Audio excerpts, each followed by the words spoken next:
आज का बड़ा अहम सवाल है कि हम सदका देते हैं लेकिन काम नहीं होता, सदका देते हैं फायदा नहीं होता। तो कौन सा सदका दे जिससे हमें फायदा मिल जाए, और क्या सदका देने से माल कम हो जाता है? याद रखें, इन्नमल आमालु बिन्नियात, अमलों का दारो मदार नीयतों पर है।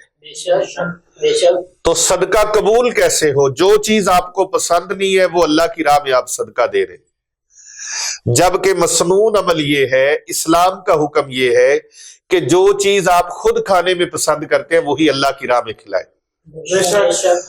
अपने मातहत लोगों को खिलाए तो वो खिलाए, मस्कीनों फकरा को दे तो वो दे। कम अज कम उसका लेवल ये तो होना चाहिए जो आपको पसंद है वो दे। वैसे खासुल खवास लोगों का जो ख्याल और सोच है वो इससे अरफा और आला है।